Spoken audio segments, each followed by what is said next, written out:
चलिए जरा इतिहास में चलते हैं।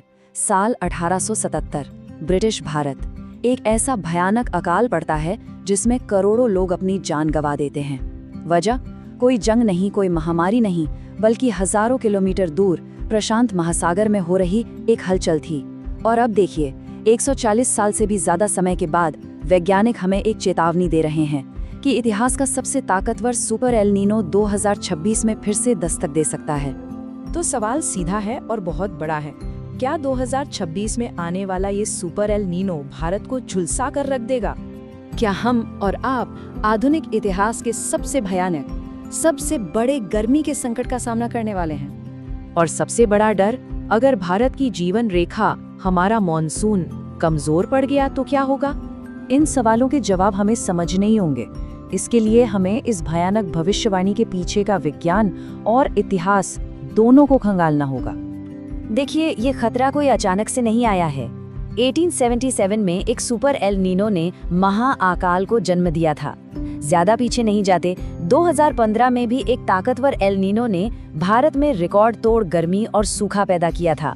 और अब 2026 का जो अनुमान है वो 140 से ज्यादा सालों के सबसे शक्तिशाली एल नीनो की तरफ इशारा कर रहा है। ये नंबर देखिए, 2 करोड़। ये सिर्फ एक आंकड़ा नहीं है। 1877 की उस एक घटना में पूरी दुनिया में करीब 2 करोड़ लोगों की जान चली गई थी। ये हमें याद दिलाता है कि जब प्रकृति का संतुलन जरा सा भी बिगड़ता है तो उसकी मानवीय कीमत कितनी भयानक हो सकती है। तो आखिर ये एल नीनो है क्या भला? बहुत आसान शब्दों में समझते हैं। ये प्रशांत महासागर के बीच और पूर्वी हिस्से में समंदर की सतह का पानी जब जरूरत से ज्यादा गर्म हो जाता है तो उसे एल नीनो कहते हैं। सोचिए, जब खरबों लीटर पानी एक साथ गर्म होता है तो ये पूरी दुनिया के मौसम का मिजाज ही बदल देता है। अच्छा, तो इसे ऐसे समझते हैं कि एक नॉर्मल साल और एक एल नीनो वाले साल में फर्क क्या होता है। देखिए, नॉर्मल सिचुएशन में क्या होता है, ट्रेड विंड्स यानी व्यापारिक हवाएं गर्म पानी को ऑस्ट्रेलिया की तरफ धकेलती हैं। इससे हमारे यहाँ भारत में मॉनसून मजबूत होता है, अच्छी बारिश होती है।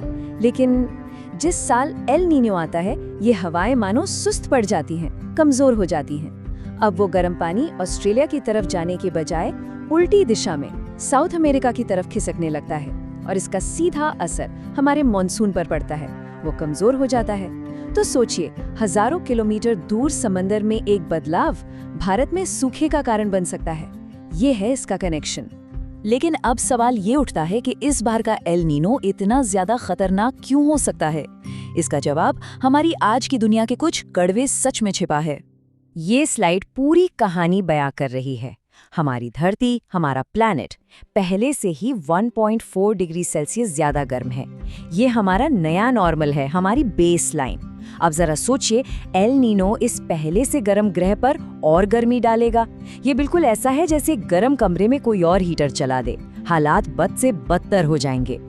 और इस डबल अटैक का असर भारत पर 4 तरफा पड़ने का अंदेशा है। सबसे पहले कमजोर मॉनसून, इससे सीधा खेती पर संकट आएगा, क्योंकि हमारी 51% से ज्यादा खेती आज भी बारिश के भरोसे है। दूसरा, भयानक हीट वेव्स जो ज्यादा दिनों तक चलेंगी और बार बार आएंगी। और तीसरा और चौथा असर इन सब का नतीजा होगा आर्थिक तनाव।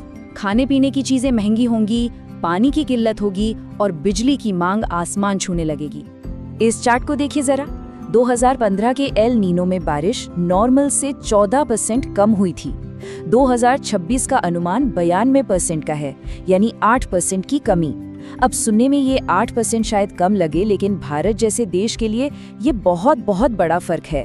इतना कि ये पानी और खेती दोनों के लिए एक बड़ा संकट खड़ा कर सकता है।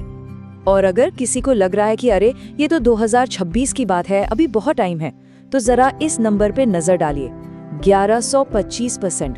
ये सिर्फ मई 2024 के महीने में हीट वेव के दिनों में हुई बढ़ोतरी है।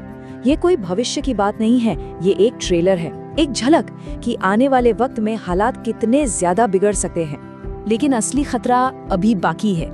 दिन की गर्मी तो है ही, पर उससे भी खतरनाक एक छिपा हुआ दुश्मन है, रात का बढ़ता हुआ तापमान।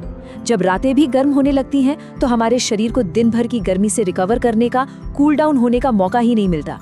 इससे हीट स्ट्रोक का खतरा कई गुना बढ़ जाता है। और ये एक ऐसा पहलू है जिस पर अक्सर हमारा ध्यान ही नहीं जाता। तो क्या ये सिर्फ एक कुदरती घटना है या फिर कुछ और भी है जो इस संकट को एक बड़ी आपदा में बदल रहा है?